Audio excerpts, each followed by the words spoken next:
पहाड़ों के बीच बसे हुए एक गांव में एक गरीब दंपत्ति रहते थे। रोटी कमाने के लिए वो आलू टमाटर आदि की खेती किया करते थे। दोनों पति पत्नी बड़े ही परिश्रमी थे। धीरे धीरे उनकी उम्र बढ़ती जा रही थी और शक्ति कम होती जा रही थी। संतान के लिए उन दोनों की बड़ी इच्छा थी। एक दिन दोनों आपस में बातें कर रहे थे। कितना अच्छा होता अगर हमारा भी एक बच्चा होता। जब हम बूढ़े हो जाते तो वो हमारे खेतों की रखवाली किया करता और जमींदार के पास जाकर हमारा लगान चुकाया करता। बुढ़ापे में हमें हर तरह से आराम देता। हम भी अपनी झुकी हुई कमर को कुछ देर आंगन में चूल्हे के पास आराम से बैठकर सीधा कर लिया करते।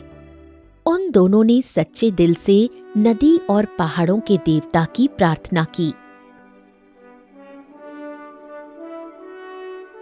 थोड़े दिनों बाद ही किसान की पत्नी गर्भवती हुई।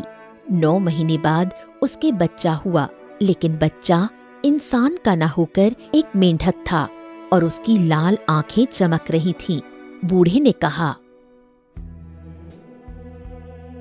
हाँ, अरे कैसी आश्चर्य की बात है कि ये मेढक है। इसकी लाल आंखें तो देखो कैसी चमक रही हैं। इसे घर में रखने से क्या फायदा है? चलो इसको बाहर फेंक आते हैं।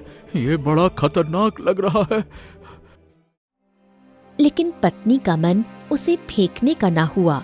उसने कहा, भगवान हम पर कृपालु नहीं है।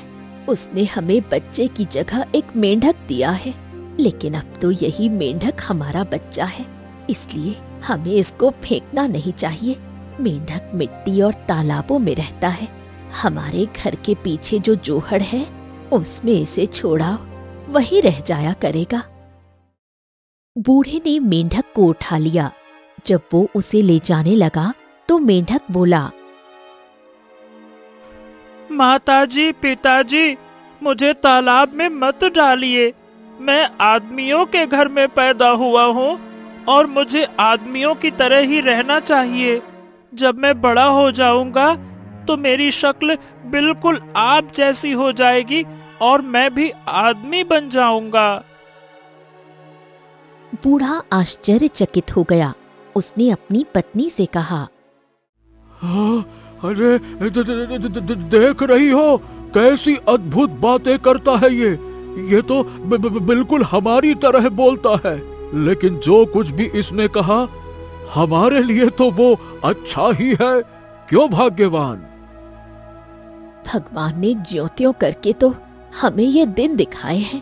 अगर ये बोलता है तो जरूर कोई अच्छा बच्चा होगा। हो सकता है कि इस समय किसी के श्राप से मेंढक बन गया हो।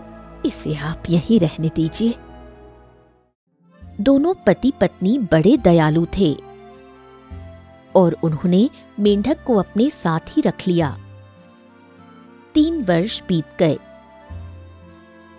इस बीच मेंढक ने देखा कि उसके माता पिता कितनी मेहनत करते थे। एक दिन उसने अपनी बूढ़ी माँ से कहा, माँ, मेरे लिए आटे की एक रोटी सेक दो ना। मैं कल जमींदार के पास जाऊंगा और उसके सुंदर महल में जाकर उससे मिलूंगा। उसकी 3 सुंदर बेटियां हैं। उनसे कहूंगा कि वो अपनी एक बेटी की शादी मुझसे कर दें और मैं उन तीनों में से उसी से शादी करूंगा जो सबसे अधिक दयावान हो और तुम्हारे काम में सबसे ज्यादा मदद कर सके। बेटा, ऐसे मजाक की बातें मत किया करो। क्या तुम समझते हो कि तुम्हारे जैसे छोटे और भद्दे जानवर के साथ कोई भला आदमी अपनी सुंदर सी बेटी का हाथ पकड़ा देगा? तुम जैसे को तो कोई भी पैर से दबाकर कुचल देगा। माँ, तुम तो रोटी बनाओ। तुम बस देखते रहना। मैं तुम्हारे लिए बहू जरूर लाऊंगा।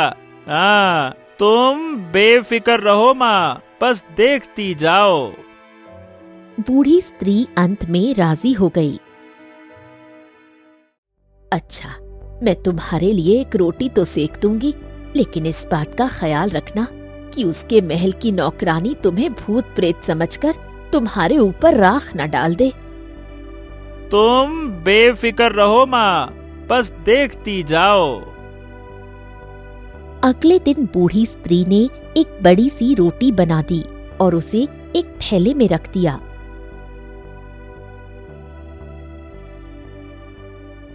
मेंढक ने थैला अपने कंधे पर लटकाया और फुदकता हुआ घाटी की ओर चल पड़ा। घाटी के किनारे जमींदार का महल था। जमींदार ने किसी को दरवाजा खटखटाते हुए सुना और अपने नौकर को बाहर देखने भेजा। नौकर आश्चर्यचकित सा होकर लौटा।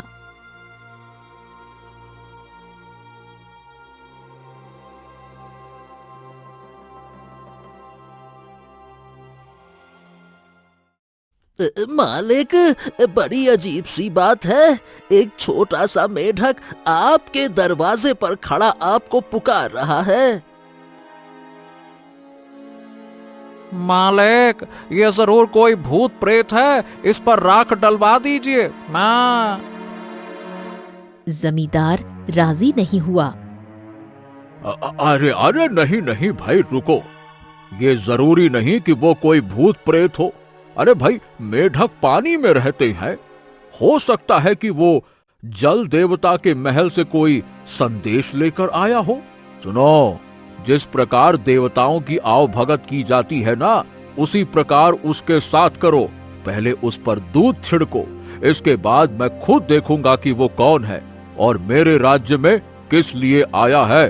समझ गए? अब देख क्या रहे हो? चलो चलो चलो, जल्दी करो, चलो। उसके नौकरों ने ऐसा ही किया। मेंढक की उसी प्रकार इज्जत की गई जैसे देवताओं की जाती है। उसके बाद जमींदार खुद दरवाजे पर आया और उसने पूछा, प्रणाम प्रणाम मेढक देवता, प्रणाम। मेढक देवता, क्या तुम जल देवता के महल से आ रहे हो? बताइए, हम आपकी क्या सेवा कर सकते हैं?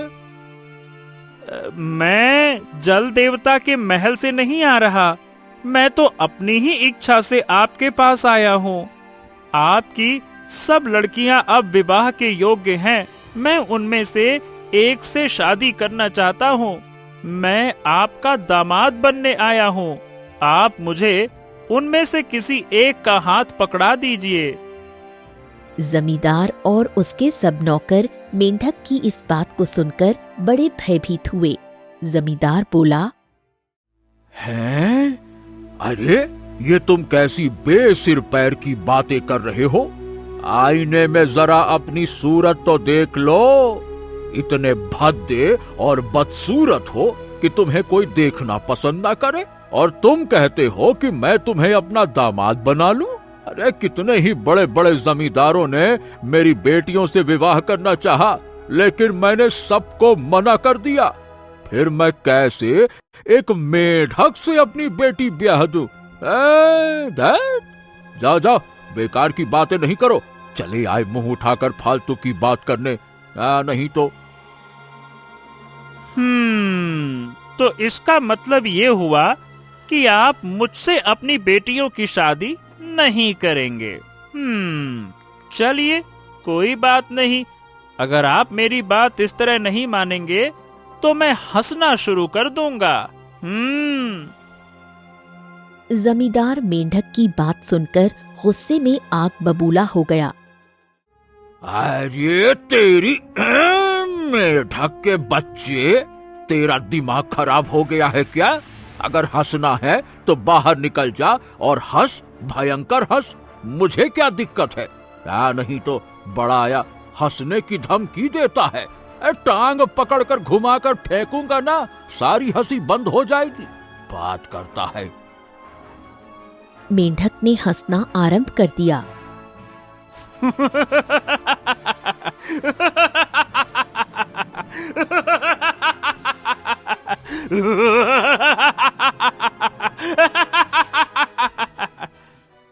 उसके हंसने से बड़ी जोर की आवाज हुई। धरती कांपने लगी। सारे आकाश में धूल, रेत, मिट्टी, कंकड़ और पत्थर उड़ने लगे। सूरज और सारा आकाश अंधेरे से ढक गया अंत में दुखी होकर जमींदार ने कहा, अरे अरे अरे बस बस बस बस करिए। अरे अरे मेढक महाशय, आप कृपया करके अपनी हंसी बंद कर दीजिए, बंद करिए। मैं मान गया।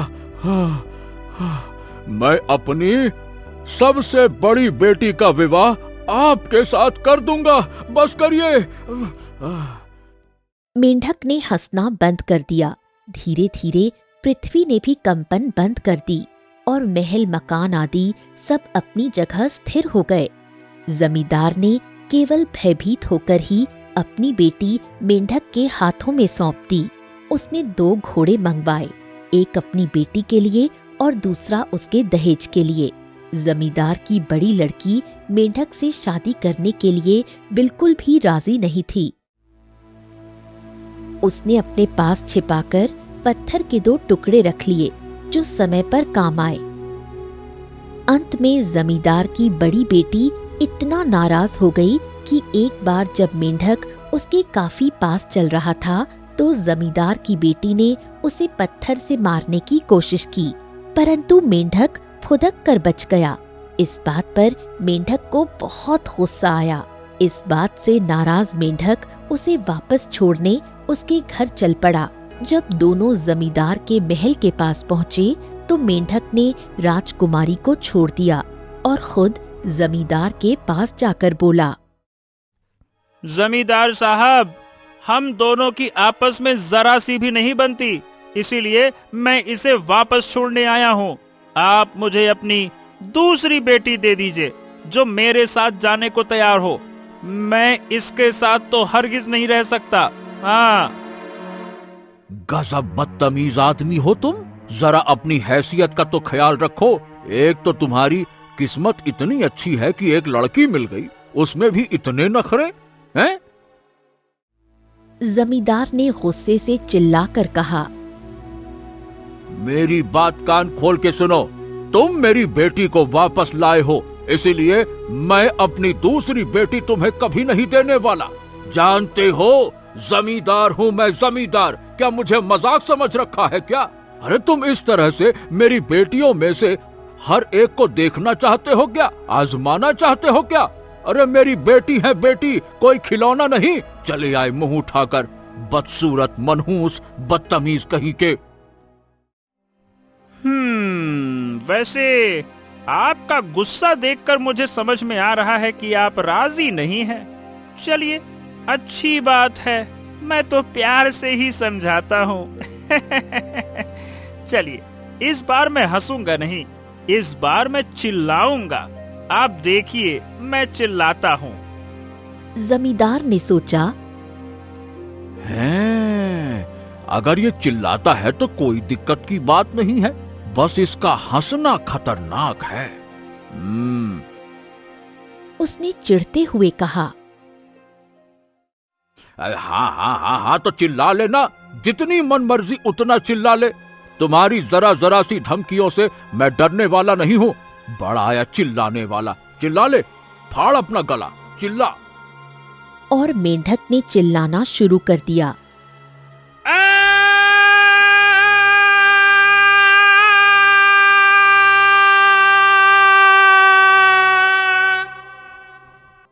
उसकी आवाज इतनी तेज थी मानो रात के समय बड़ी जोर से बिजली कड़क रही हो। चारों ओर बिजली की कड़कड़ाहट सुनाई दे रही थी और पहाड़ों से नदियों में इतना अधिक पानी आने लगा कि कुछ ही पलों में सब नदियों में बाढ़ आ गई। धीरे धीरे सारी जमीन पानी के बहाव में घिरने लगी। अरे मेढक महाशय, बस करिए, चिल्लाना बंद करिए, बस, नहीं तो हम सब मर जाएंगे। मैं तुम्हारे साथ अपनी दूसरी बेटी की शादी करूंगा, बस बस बस।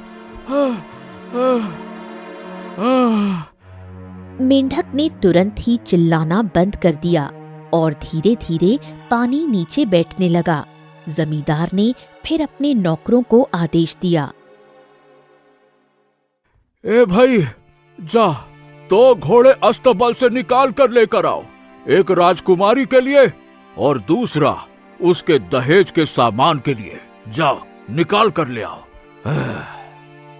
इसके बाद उसने अपनी दूसरी बेटी को आज्ञा दी कि मेंढक के साथ चली जाए। जमींदार की दूसरी बेटी मंझली बेटी मेंढक के साथ जाने को राजी नहीं थी। उसने भी घोड़े पर चढ़ते वक्त एक बड़ा सा पत्थर अपने पास छिपाकर रख लिया। रास्ते में उसने भी अपने घोड़े के पैरों के नीचे मेंढक को कुचलने की कोशिश की और एक बार वो पत्थर उसके ऊपर फेंककर वो भी बड़ी राजकुमारी की तरह वापस लौटने लगी। लेकिन उसे भी वापस बुलाकर मेंढक ने कहा, सुनो, तुम अपनी सबसे छोटी बेटी की शादी मुझसे कर दो। इस बार तो जमींदार के क्रोध का ठिकाना ही ना रहा। उसने कहा, तुमने मेरी सबसे बड़ी लड़की को लौटा दिया और मैंने तुम पे दया करके अपनी मझली बेटी तुमको दे दी। अब तुमने उसे भी लौटा दिया और मेरी सबसे छोटी लड़की के साथ शादी करना चाहते हो। तुम्हारा दिमाग तो ठीक है। अरे तुम बहुत ही बेहुदे, बेहया, बेशरम हो। अरे कोई भी जमींदार तुम्हारी इस बदतमीजी को बर्दाश्त नहीं कर सकता। तुम कानून और समाज के खिलाफ चलते हो। इतना गुस्सा क्यों करते हैं जमींदार साहब? इसमें नाराज होने वाली क्या बात है? देखिए, आपकी दोनों बेटियां मेरे साथ शादी करने के लिए राजी नहीं थीं, इसीलिए तो मैं उन्हें वापस ले आया। लेकिन आपकी तीसरी बेटी मुझसे शादी करना चाहती है, फिर आप क्यों राजी नहीं होना चाहते? आपको क्या समस्या है? जमींदार घृणा से चिल्लाया, नहीं, हरगिज नहीं, कभी नहीं, कभी नहीं, नहीं नहीं नहीं, नहीं हो सकता। इस दुनिया में कोई लड़की एक मेढक से शादी करने के लिए राजी हो ही नहीं सकती। मैं तुमसे आखिरी बार कह रहा हूं कि तुम अपना रास्ता देखो। मेरे घर में घुसने की जरूरत नहीं है। तो आप अपनी बेटी की शादी मुझसे नहीं करेंगे? चलिए, अच्छी बात है। अब मैं फुदकना शुरू करूंगा। जमींदार वैसे मेंढक की बात से डर तो गया था, लेकिन उसने गुस्से में ही उत्तर दिया, अरे तुम उछलो, कूदो, फुदको, अरे जो जी में आए सो करो। हाँ, नहीं तो दिमाग खराब करके रखा है। मैं तुम्हारी जरा जरा सी बातों से डरने लगा तो जमींदारी मेरी क्या खाक रह जाएगी? जमींदार कहते हैं मुझे जमींदार, ऐसे नहीं मानने वाला। नहीं तो। और मेंढक ने फुदकना शुरू कर दिया। जब उसने फुदकना शुरू किया तो धरती डोलने लगी। जमींदार के महल की दीवारें भी इतनी जोर से हिलने लगी कि लग रहा था कि महल अब गिरा तब गिरा। अब तो हारकर जमींदार को खड़े होकर ये कहना पड़ा, अरे अरे बस बस बस बस करो। अरे बस कर जाओ मेढक वहां से। अरे अरे अब फुदकना बंद कर दो। हाँ, मैं अपनी तीसरी बेटी का हाथ तुम्हें दे रहा हूँ। बस। मेंढक ने फुदकना बंद कर दिया। पहाड़ और पृथ्वी अपनी जगह पर शांत होकर ठहर गए। जमींदार की तीसरी बेटी अपनी अन्य बहनों की तरह नहीं थी। उसके हृदय में दया बहुत थी। उसने सोचा, ये मेंढक कोई साधारण मेंढक नहीं है, बल्कि काफी चतुर जान पड़ता है। वो मेंढक के साथ जाने को राजी हो गई।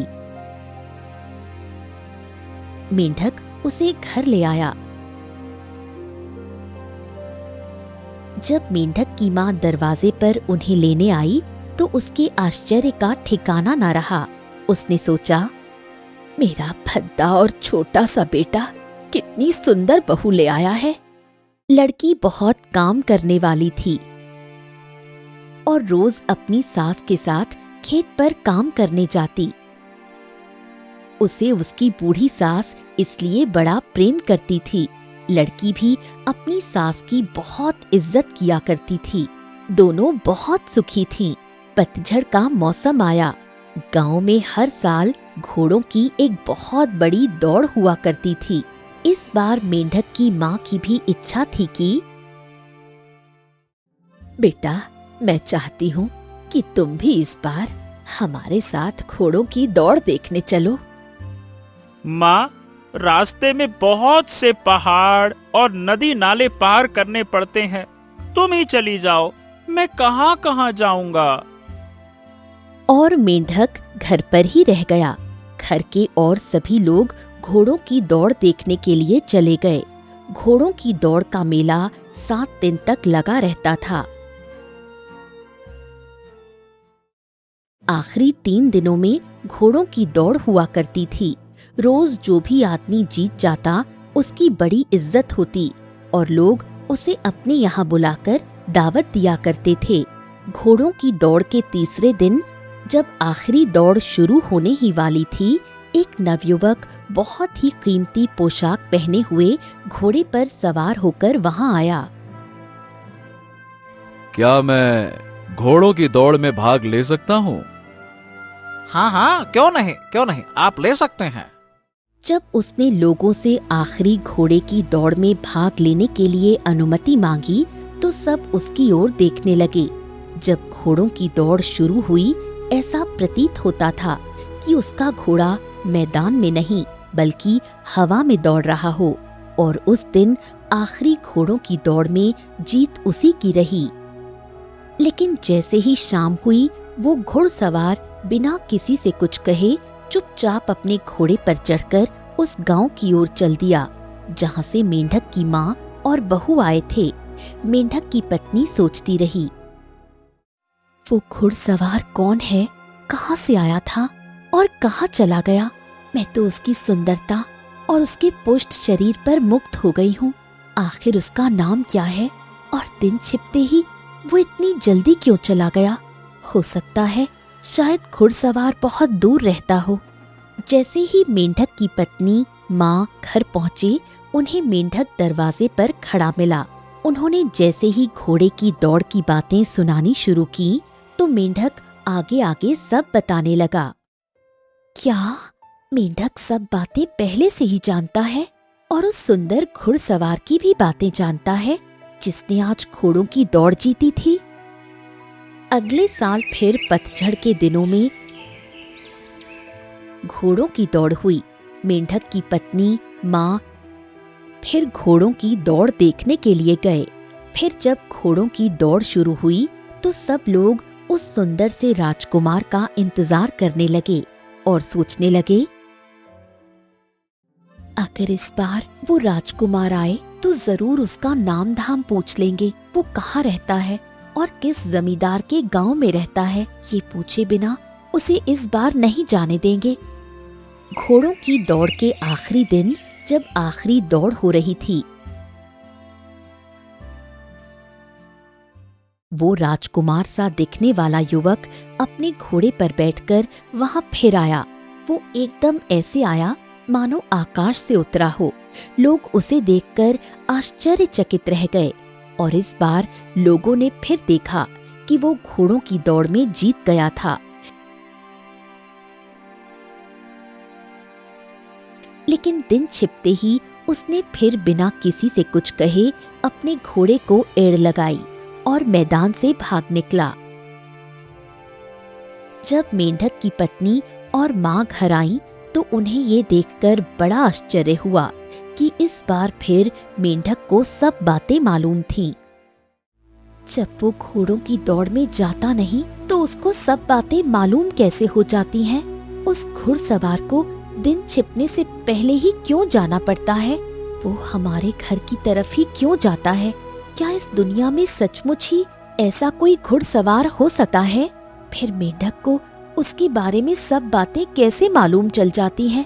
मुझे तो इन सब बातों का पता लगाना ही पड़ेगा। इस साल फिर घोड़ों की दौड़ आई। लड़की मेले में गई, लेकिन आखिरी दिन जब आखिरी घोड़े की दौड़ होने वाली थी, वो अपनी सास से बोली, माताजी, मेरे सिर में बड़े जोरों से दर्द हो रहा है। मैं घर जाना चाहती हूँ। आप मुझे एक खच्चर दे दीजिए। लड़की के सास और ससुर उसका बहुत ख्याल रखते थे। उन्होंने उसे कहा कि वो घर चली जाए। जब वो अपने सास ससुर की आंखों से ओझल हो गई, जब वो घर पहुंची तो उसने सबसे पहला काम जो किया था वो था मेंढक को ढूंढने का। ये क्या, मेंढक तो कहीं दिखाई नहीं दे रहा है, कहाँ गया है आखिर? तभी उसे एक कोने में मेंढक की खाल पड़ी दिखाई दी जो उसके पति की ही थी। उसने उसे उठा लिया और उसकी आंखों से खुशी के आंसू बहने लगे। मैं कितनी सौभाग्यशाली हूँ, मेरा पति कितना सुंदर है और कितनी अच्छी घुड़सवारी करता है। मैं तो उसके बिल्कुल अयोग्य हूँ, आज मुझे कितनी खुशी है। वो बार बार मेंढक की खाल को देख रही थी और सोच रही थी, मेरे पति को इतनी गंदी खाल नहीं पहननी चाहिए। वो इतने भद्दे वेश में क्यों रहता है? क्या वो उसके योग्य नहीं है? मुझे तो अब इस खाल से घृणा हो गई है। जब मेंढक यहाँ आएगा तो इसी बदसूरत वेश में बदल जाएगा। क्यों ना मैं इसे जला दूं? जब उसने खाल जलाई तो सूरज डूब रहा था। तभी अचानक वो नवयुवक अपने घोड़े पर सवार बादलों की तरह उड़ता हुआ वहां आया। खाल को जलते देख वो वहां गिर पड़ा।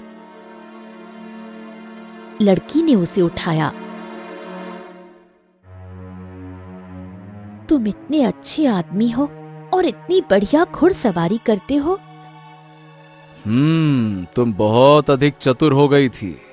जो कुछ भी तुमने किया वो बहुत जल्दी कर डाला। अभी उसको करने के लिए हमें कुछ दिन रुकना था। अब मैं जिंदा नहीं रह सकता और लोग पृथ्वी पर खुश नहीं रह सकते। क्या मैंने कुछ गलत कर डाला? बोलो, अब मुझे क्या करना चाहिए? इसमें तुम्हारी गलती नहीं है। मैं बहुत ज्यादा लापरवाह हो गया था और यही वजह थी कि मैं घुड़दौड़ में जा पहुंचा। मैं लोगों को अपनी ताकत दिखाना चाहता था, लेकिन अब ना तो हम लोग और ना ही दुनिया के लोग सुखी रह सकते हैं। मैं कोई साधारण आदमी नहीं, बल्कि पृथ्वी माता का बेटा हूँ। अगर मैं और अधिक मजबूत हो गया होता तो मैं लोगों की मदद करने के लिए खड़ा हो सकता था। मैं ऐसी दुनिया के सपन देखा करता था जिसमें अमीर लोग गरीबों का खून चूसना बंद कर दें। मैं चाहता हूं कि सब लोग आपस में मिलजुल कर रहें।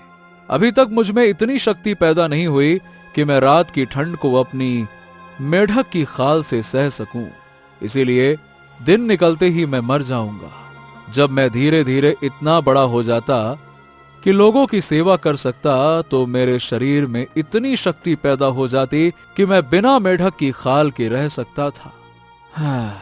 लेकिन अभी ये बहुत जल्दी है। तुमने क्या कर डाला? अब मैं यहाँ पृथ्वी पर नहीं रह सकता। आज ही रात को मैं अपनी माँ के पास लौट जाऊंगा। जब लड़की ने ये सुना तो उसकी आंखों से आंसू बहने लगे।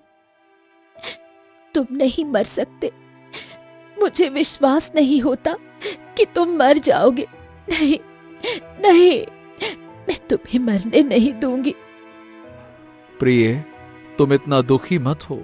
अगर तुम वास्तव में ये चाहती हो कि मैं जिंदा रहूं, तो अभी भी तुम कुछ कर सकती हो। उसने पश्चिम की ओर इशारा किया।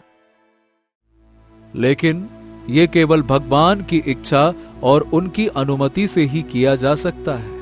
सुनो, मेरा घोड़ा लो। अभी समय है, क्योंकि मेरा घोड़ा हवा की तरह भागता है। वो तुम्हें पश्चिम दिशा की ओर ले जाएगा, जहां बादलों के बीच एक बहुत बड़ा महल है। वहां जाकर भगवान से प्रार्थना करना और कहना कि लोगों की भलाई के लिए वो इतनी बातों को पूरा कर दें। उनसे कहना कि ये सब दिन निकलने से पहले ही कर दें। देखो, अच्छी तरह याद कर लो। पहली बात ये कि लोग गरीब और अमीर ना कहलाएं, सबके पास बराबर धन हो। दूसरा ये कि अफसर लोग और सरकारी आदमी जैसे जमींदार आदि जनता को ना दबाएं। अगर भगवान तुम्हारी इन सब बातों को मान जाते हैं तो हम सब सुख से रह सकेंगे और मुझ में इतनी शक्ति हो जाएगी कि मैं रात को भी बिना मेढक की खाल के रह सकूंगा। लड़की तुरंत घोड़े पर सवार होकर वहां से चल दी। घोड़ा उसे लेकर हवा में उड़ रहा था। हवा उसको छूकर भागी जा रही थी। अंत में वो उस महल के सामने आई। वो अंदर गई और उसने भगवान से अपनी प्रार्थना की। भगवान उसकी बातों की सच्चाई और उसके दुख को देखकर पिघल गए और उन्होंने उसकी बातें मान ली। भगवान उससे बोले, तुम्हारी बातों में सच्चाई है, इसीलिए मैं तुम्हारी सारी बातें मान लेता हूं। मेरा आशीर्वाद तुम्हारे साथ है। तुम अपने घर जाओ। अब तुम्हारा पति एक साधारण मनुष्य की तरह बिना मेढक की खाल के भी जीवित रह पाएगा। जाओ। लड़की खुशी के मारे फूली नहीं समा रही थी। उसने भगवान को धन्यवाद दिया और अपने घोड़े पर चढ़कर घर की ओर चल दी।